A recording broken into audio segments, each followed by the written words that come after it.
What's going on, everybody? Welcome back to the Getting After It podcast. After a week of not posting, I'm back, and it feels good. Life is it's been so busy. To give you some context, started a new job about a month ago and learning a lot, but it is requiring me to spend a lot of time focusing on that rather than the podcast and things like that. When, there's seasons in life, and sometimes you're required to spend time doing something that requires your attention at that time because it's more important than, other things. But I'm not trying to say that the podcast is not important. Obviously this is my baby and I love it. I love doing this. And so that's kind of why I'm excited to be able to sit here and record again. And today we're going to be talking about something that I think a lot of people experience, but not a lot of people talk about. It's loneliness. And before you immediately think that this episode isn't for you, let me ask you a question. Have you ever had a day where you realized you hadn't spoken to anyone outside of work? You wake up, you go to work, come home, maybe go to the gym, make dinner, you watch something, scroll your phone, and go to bed. And the next day looks almost exactly the same.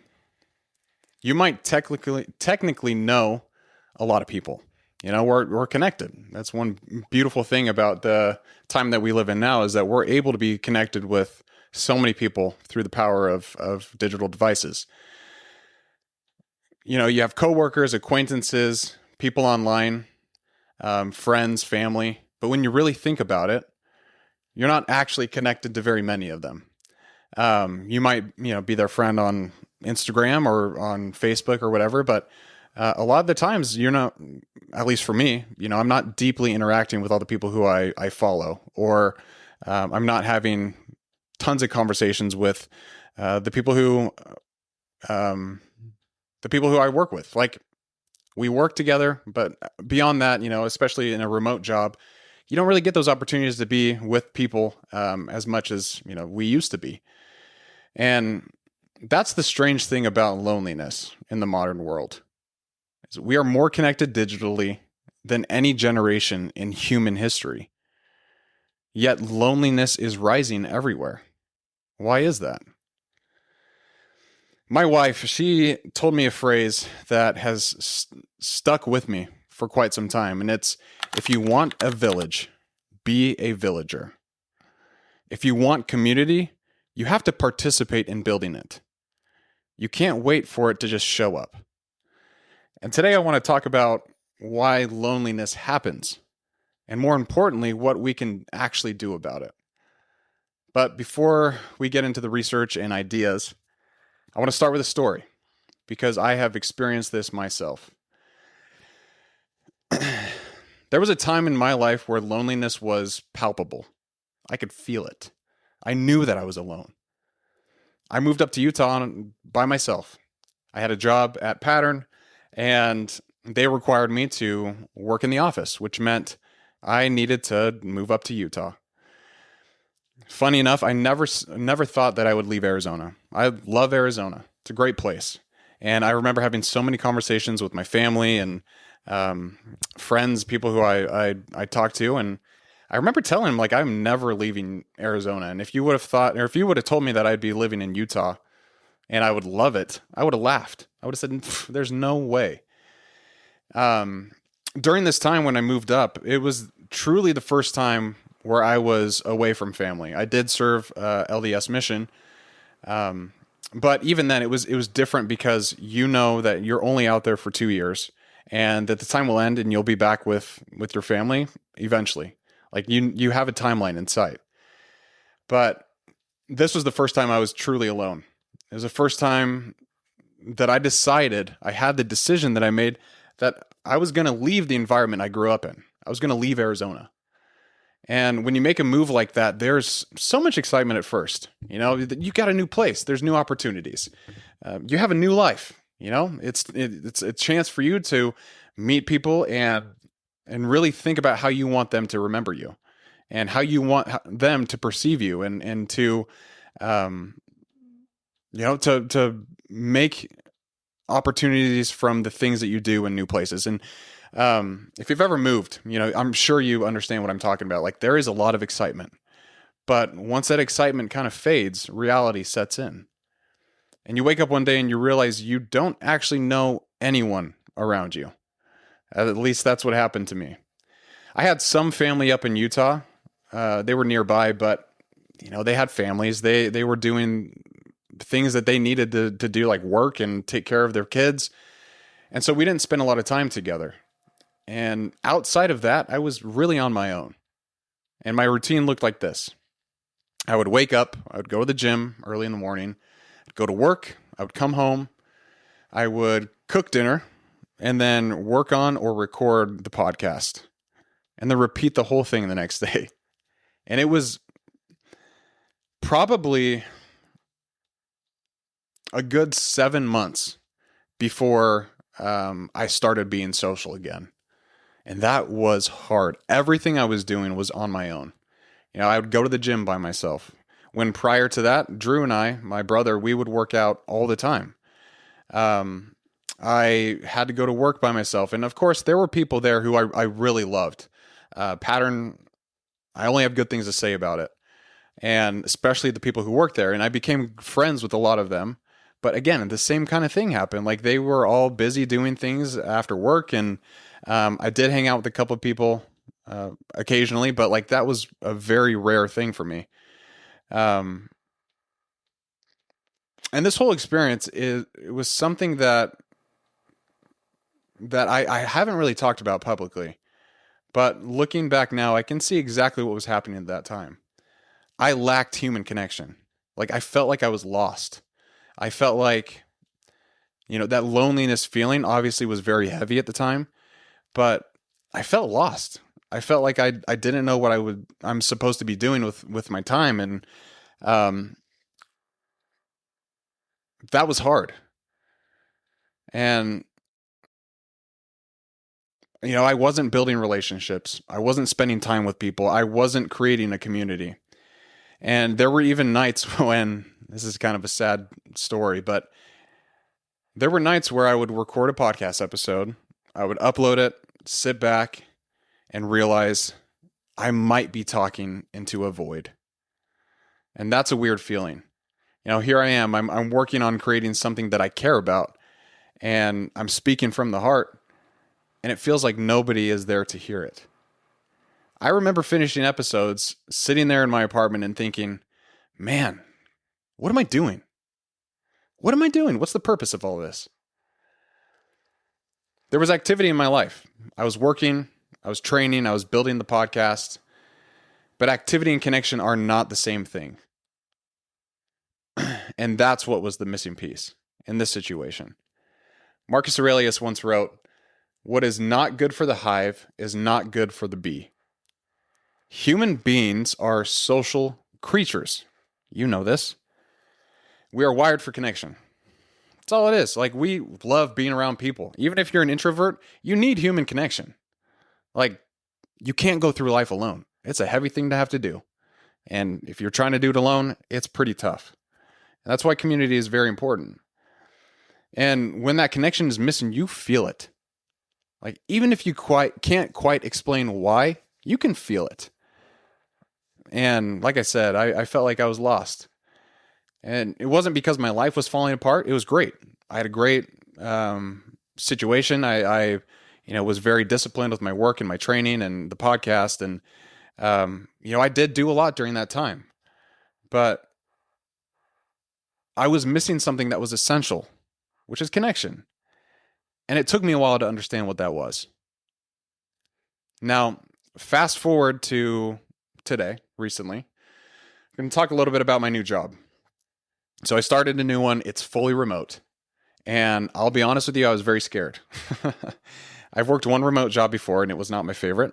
It's really difficult. But I was scared for a lot of reasons. That being one. The other, the fact that, there was a mountain of information in front of me that I needed to learn. There were new systems, new responsibilities, new expectations.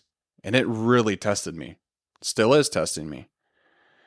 And there were moments in those first couple weeks where I thought, am I actually going to be able to do this thing?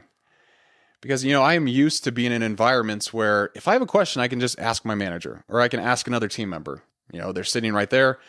With remote positions, it's interesting because everything is done on Slack or Zoom, and it feels like it's almost like when you're playing a video game and you're going through, let's just say you're in a town, and we're playing Oblivion here. So you're walking through the towns in Oblivion, and you go and you talk to an NPC, is what they're called, a non-playable character.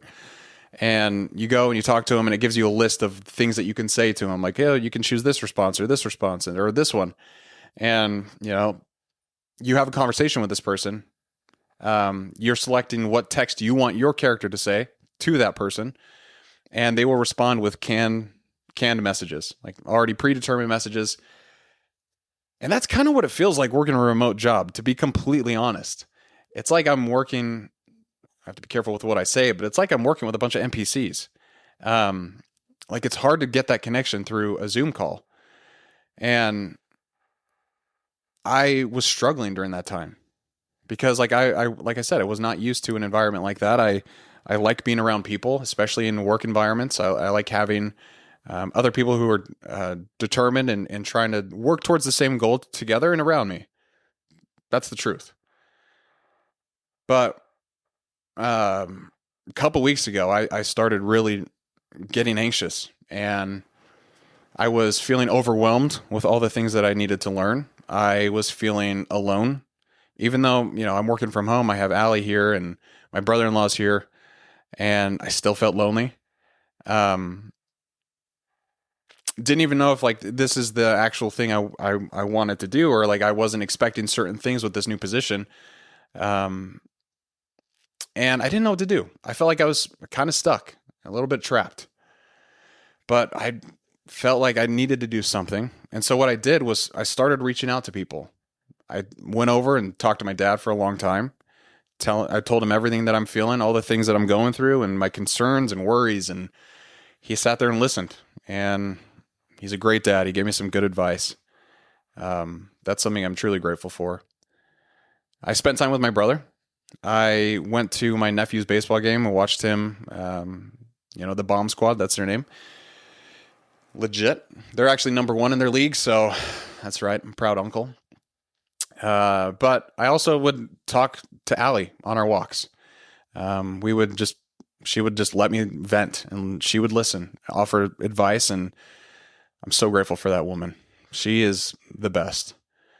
But when I was doing all this, something became very clear. Connection gives you strength. Real strength. Not motivational Instagram quote strength, nothing like that. Actual strength. The kind where you're carrying something heavy and suddenly you're not carrying it alone anymore. I realized something about myself during this time. And I often imagine myself as someone who helps other people. I like to be known as someone who helps out, who people can rely on, and people can, know that, oh yeah, if I ask Brett to do something, he'll be there. He'll help me out. I always want to make sure everyone's taken care of. And, I'm someone who tries to be strong. I'm someone who tries to carry things and not put that burden on other people. But the truth is, I'm human. I'm human. I have these same doubts, the same fears, the same moments where things feel overwhelming. And leaning on the people around me reminded me of something important. A village is not just a group of people you hang out with. That is not what we're talking about here. A village is a group of people who make you stronger. That's what it is. Seneca wrote something that fits this perfectly. He said, "We are waves of the same sea, leaves of the same tree." Now, if you're not really big into philosophy and you don't really care what the Stoics say, I'll sum it up like this. We're all in this together. Allie and I, we actually, oh shoot, why did I start this sentence? Allie and I, the other day, last Sunday, we watched High School Musical 2. And that was a common theme. We're all in this together. That's obviously not the song that they sang in it, but it was brought up a few times, enough for me to note it here. And I shouldn't have said High School Musical. Whatever. But anyways, we are all in this together. And we bleed the same blood. Doesn't matter what race you are, doesn't matter what gender you are, doesn't matter what sexual orientation you have, what religion you believe. We're all the same. We are human beings, and we make each other stronger by coming together and doing so. That is how we do it. That's how you build a community. You participate, but you also rely on them. We are not meant to carry life alone. Now, we're going to switch subjects a little bit, talking about why so many people feel lonely today, because it's a big issue. And this is the interesting part. Loneliness today isn't usually caused by a lack of people. Most people actually know a ton of people. Like, you can go and ask your buddy, like, hey, how many friends do you have? Like, name all the people that you know. I don't know. They probably sit there for a couple hours and tell you all the people who they've met in their life. Larry, Jerry, Gary, Barry, all those people, they know their coworkers, their old friends, online communities, their neighbors, but they lack consistent, meaningful interaction. And when I say they, I also include myself in this. A lot of humans, they lack consistent, meaningful interaction. And that's key. If you want to be healthy, that is key. There was a study done looking at people who have spent time with their friends and who have, like, at least once a week go out and do something like, hey, they have a poker night, they go out to dinner with their buddies, they go golfing, like anything like that.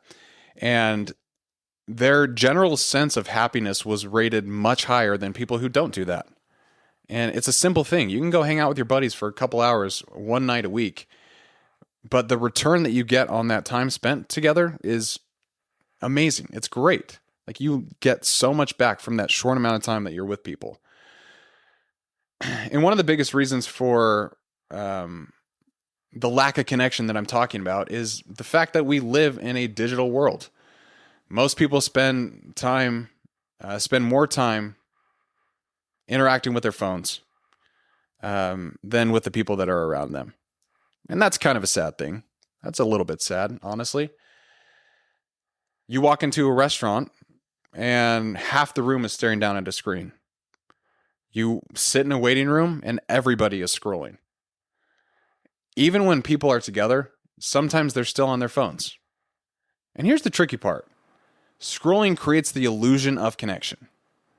You feel like you are interacting with people. You see their lives. You comment. You like things. You're doing something. You're being social, right?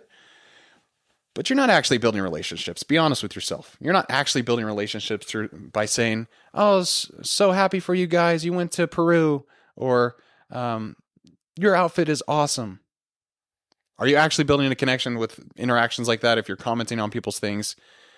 Maybe not. If you really liked what that person posted, maybe you should give them a call and say, hey, tell me about your trip. How did that go? It seemed awesome. I saw a bunch of pictures of llamas when you were in Peru. Tell me about that. Like, if you want to learn more about them, people want to talk about themselves. I've learned that. People want to talk about themselves. And if you give them an ear to listen, you'll make a friend. Yeah, it's interesting. But real connection requires presence, conversation, shared experiences. Another reason people are lonely, in my opinion, and from my observations, is comfort. Comfort makes people lonely. How does that happen? Well, I'm about to tell you. It's uncomfortable to introduce yourself to someone new. It's uncomfortable to invite someone to something. It's uncomfortable to risk rejection. All those things, you can be anxious about each and every one of those. So many people stay safe. They like to stay in their routines. And again, I am victim to this at times. Not victim. I don't like that word, victim. I am guilty of this at times. And this is the irony. Most people are lonely, and they are waiting for someone else to make the first move. It's like dating, guys. You got to make the first move. You got to be bold. Research actually shows something interesting about social interaction. People consistently underestimate how much others want to connect. Meaning this: when you invite someone to a movie or a run or to dinner, you're usually not bothering them. You're solving the exact same problem that they have. And that's being alone. And just by reaching out and saying, hey, you want to go catch a movie? Yeah. What's the worst that can happen there? They say no? Okay. Invite someone else. This brings us back to the phrase my wife said: if you want a village, be a villager. Community does not happen by accident. It happens through participation. There's a lot of action that has to be done. You have to show up. You have to initiate. You have to build environments where connection can happen. And sometimes that requires boldness. A lot of the times it does. I experience this all the time with the podcast. Like every time I invite someone on to the show, there's always a chance they say no. But there's also a chance that they say yeah. And if they say no, that's fine. I move on. Go to the next one. And the same principle applies to friendships. You might, let's say you're going to get more active. You want to go to a run club. You might make a friend that day, but you also might not. And if you go to a gym class, you might not connect with someone immediately, but over time you might. And if something doesn't feel like it's working, be patient. Stay consistent. Like especially with those scenarios like the gym class or a run club, a lot of the times you have to go and participate until people actually notice you. Because if you're just in the back hiding, not trying to interact with other people, you're just there telling yourself, oh, I'm trying to be social. When in reality, you don't want to talk to anybody. You can't come banging on my door saying how sad you are that you don't have connection if you're not willing to put in the work to do it. It's getting after it. The reason I'm talking about loneliness on this episode is because it requires action to get out of this. And I might be sounding harsh, but the truth is if you are lacking connection, if you feel that you need to do something about it. It's not going to happen if you just wait for people to come and want to be your friend. They're not going to come knocking on your door and say, hey, Brett, do you want to play? Like you're 10 years old. They're not going to do that. No, it requires effort on both sides. And the key is really putting yourself in environments where connection is possible and doing it consistently. Because friendships do not form from one interaction. You might have an acquaintance that way, but that's not a friendship. They form from repeated interactions. You have to understand that it's going to take time. Anything valuable in life, anything worthwhile, typically takes time. You want to get into shape? It's going to take a minute. You want to earn more money at your job? Well, you better figure out how to do it, and you better do the best work that you can to get there. You want to become a parent? You got to wait. You got to wait 9 months, and then you got to slowly get into the point where you're a parent. You learn how to do it. Everything worthwhile in life that is hard to get typically takes time. So be patient during this process. There could be times when you feel like, man, I've been to this gym class 5 times and I've tried talking to people and I really haven't connected with anyone. That's a possibility. But the more that you stay, the more that you try and interact with other people, the better chance you have to actually do what you're trying to accomplish, and that's build friendships. Learn more about people and enjoy your time with them. We're talking about friendships now. Okay. Well, let's talk about 5 practical ways to build real friendships. We're not going to be talking about theory here, not vague advice. These are real strategies. I looked this up. I tried finding good sources on this, on how to build friendships and how to build community. And the first one is create default social time. Friendships often disappear because everything requires planning. You say things like, hey, we should hang out. But that time never comes because you didn't follow up with them. You didn't actually schedule something or say, hey, yeah, let's go to dinner at 5 p.m. or, hey, you want to meet up for a walk at 4? Like, you have to take steps to actually do that. And my advice here and what I learned is that you need to create default social time. And that could be things like a weekly run club, Sunday dinner with friends or family, Thursday gym session where you go to a class and you talk to 2 or 3 people there, a Saturday morning hike with your buddies. When something is happening every week, the planning barrier just disappears. It is removed. And over time, relationships naturally start to develop. If you're putting yourself somewhere, every single week trying to work on this thing with people who are also doing the same, those friendships will flourish. They will build. And this is why environments like churches, sports teams, and clubs create strong friendships, because people see each other on a regular basis. Number 2 is do activities together. People bond faster through shared effort, not just sitting around talking. While that does build bonds, doing something helps expedite that process. Things like running, hiking, training, volunteering, learning something together. There's something powerful about a shared challenge. One of my favorite books that was turned into a TV show is Band of Brothers. The reason being, if you read that book, everyone in the beginning, they all hate each other. They do not want to be there. They do not want to do all the training that their, what is it called? Their commanders? Anyways, the higher ups, they don't want to do all the training that they're forcing them to do. But when you read the book or if you watch the show, you see how these men who do not really care about one another in the beginning become brothers. It's one of my favorite things. Like I love that book. I love that show. And it just shows you the power of, if you do something difficult together, and obviously, let me pull back here because none of us are going to be fighting, the Battle of the Bulge. Okay. We're not doing what heroes did. That's not what we're doing here. I'm just trying to explain that, that is something that works is when you suffer together, you become bonded. There really is something powerful about a shared challenge, but it doesn't have to be just, the Band of Brothers, the 101st Airborne Unit. It's things like teammates on a sports team, training partners preparing for a race.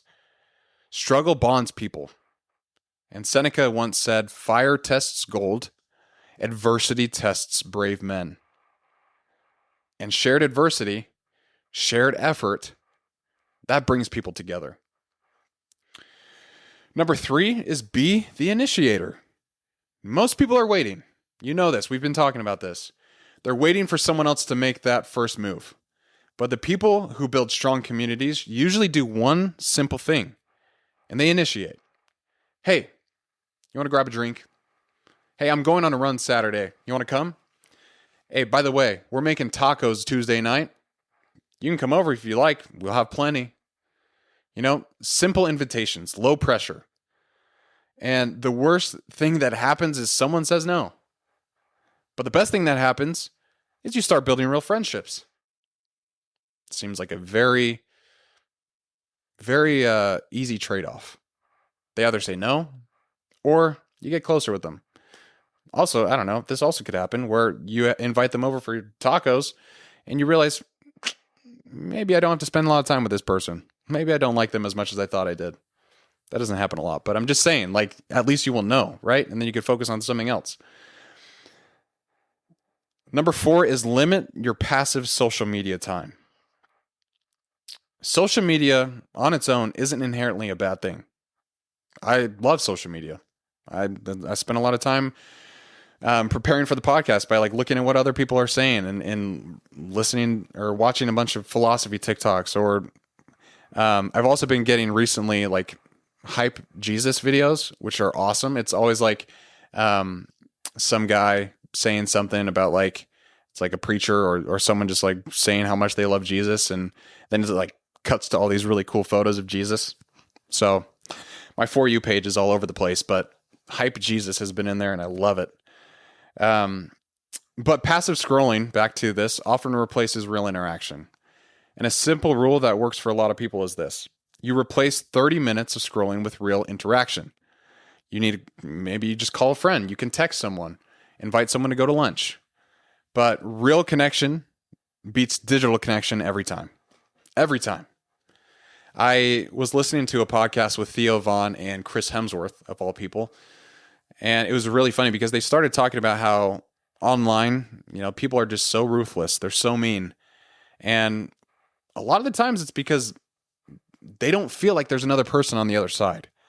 Like, it was funny because Theo was talking about how, when he was growing up in high school, if you wanted to tell someone that they were fat, you had to go up to their face and say, hey, you're fat. But he also said that was usually followed up by, a swift right hook to the head. And then you learn, okay, well, I'm not going to call people fat because obviously it's not a good thing. And you learn your lesson that way. And he was saying how it's interesting now because, you could say all sorts of things on social media. You can comment all kinds of crap on people's stuff. And people are ruthless in the comments. Go on TikTok, just read a few of them.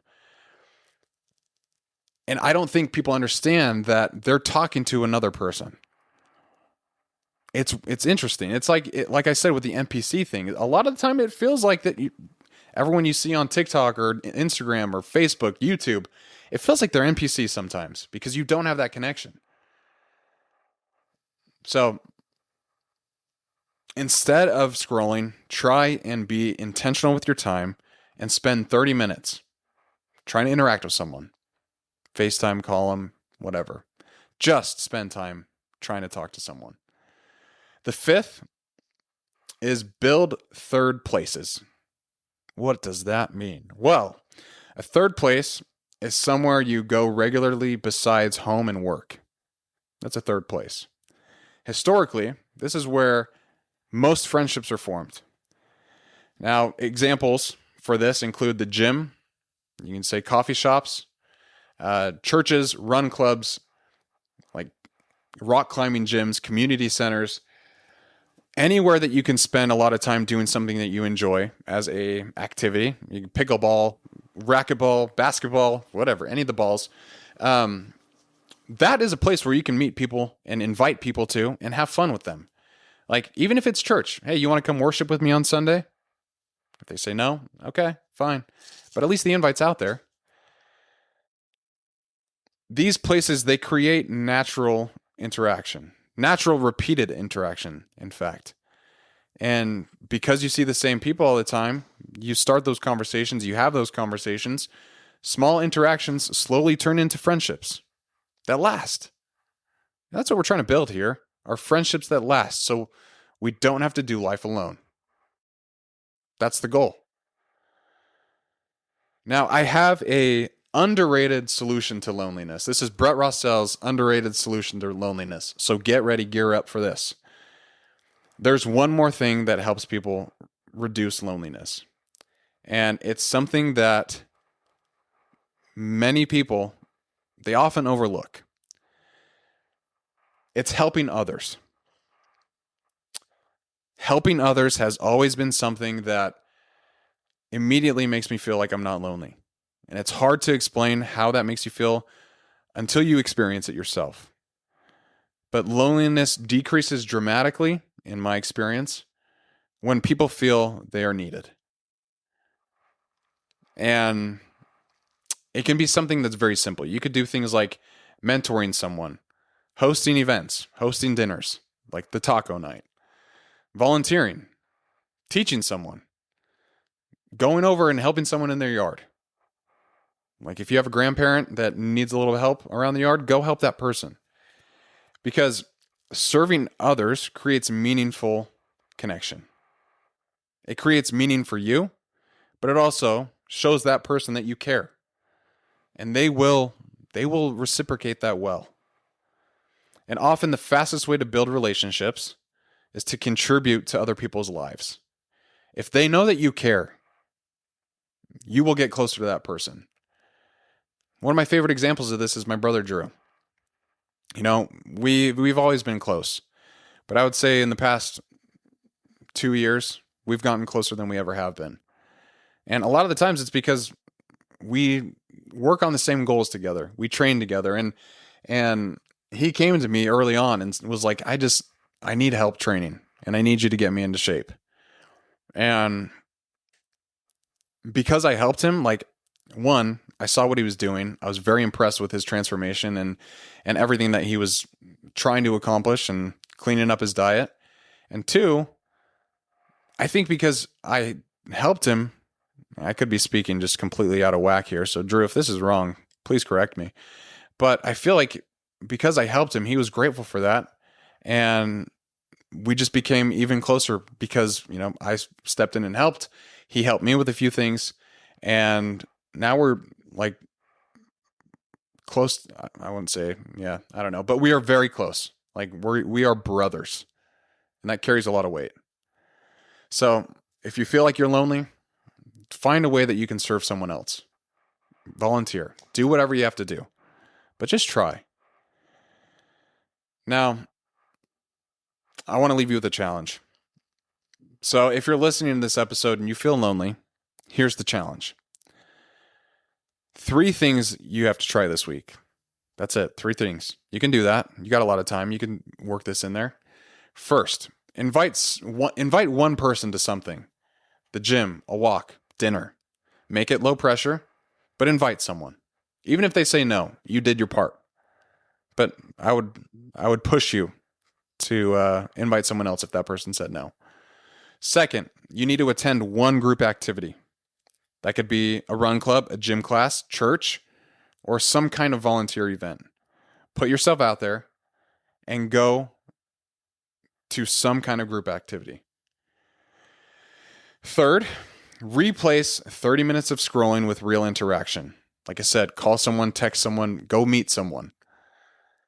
Friendships take time, just like fitness, just like discipline, just like anything worth building. But if you stay consistent, connection will happen.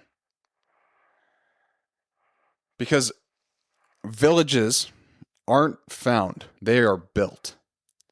One conversation, one invitation, one shared experience at a time. And if you want a village, you need to be a villager. It's an important thing for all of us to work on. Because in a era of social media and being digitally connected,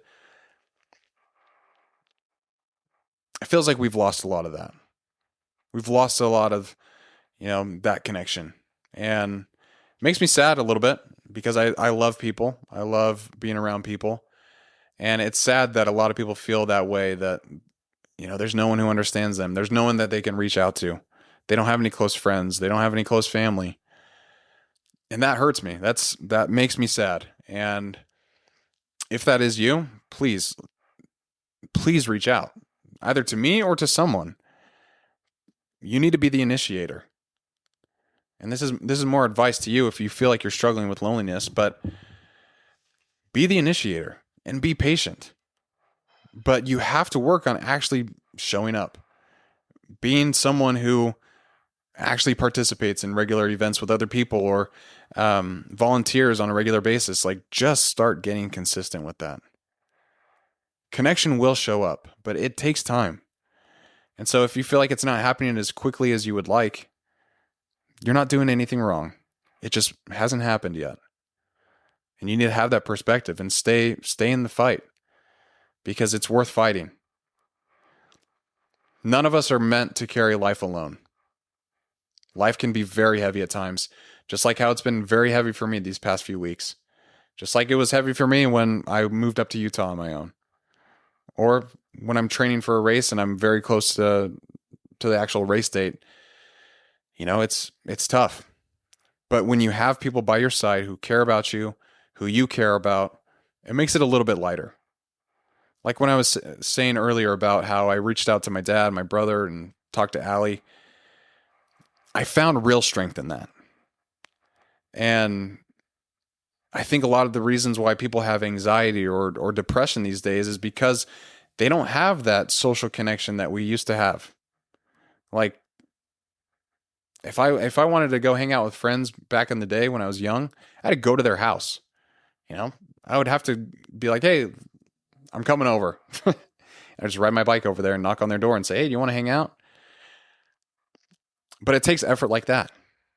If you're an introvert, find something that introverts like doing. Maybe it's a video game club. But just do not get discouraged. I'm telling you, if you are consistent, if you continue to work on this on a regular basis, it will happen for you. You just need to have that perspective.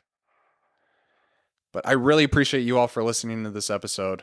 And the last thing I'll say on this, it's kind of the reason I wanted to do this episode, hold myself accountable to this.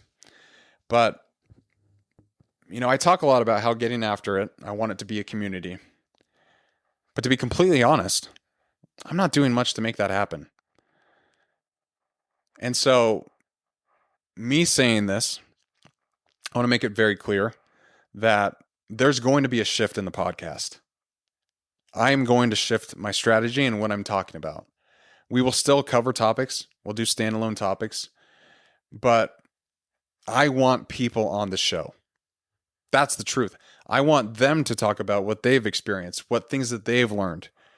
Because, I feel like I have learned a lot myself just by doing solo studies and getting ready for the episodes. But it's a completely different thing when you learn from other people's experiences. And I want that for the show. I want that for you guys to be able to hear other people who might, have something to say that could help you. And if I want a village, I need to be a villager and work on building this community. And so if you know anyone who you think would like to be on this podcast, or if you want to be on yourself, send me a message on gettingafter.co on Instagram. Same with TikTok. Or you can email. There's a link down in the show notes where it says send us a text. Go ahead and send me something, because I would love to talk to you. And I want to bring more people on the show. We only get better together. And that's kind of where my head's at right now with getting after it, is I want other people on to share their own experiences. But until we get to that point, if this was helpful at all, I would love it if you rated the show on Apple Podcasts or Spotify. That always helps give it a little bit more visibility and get some more insight into, the algorithm. So, but really, if this helped, share it with someone. But lastly, just stay patient during this process, because it is a process. It takes time. And you might not feel like you have a lot of friends now, but the more you work on it, it's just like a muscle. It'll get stronger and those connections will form. You will have friends. Loneliness sucks. So you can do something about it, though. Appreciate you all for listening. Thank you so much for tuning in to Getting After It. And as always, keep getting after it, my friends.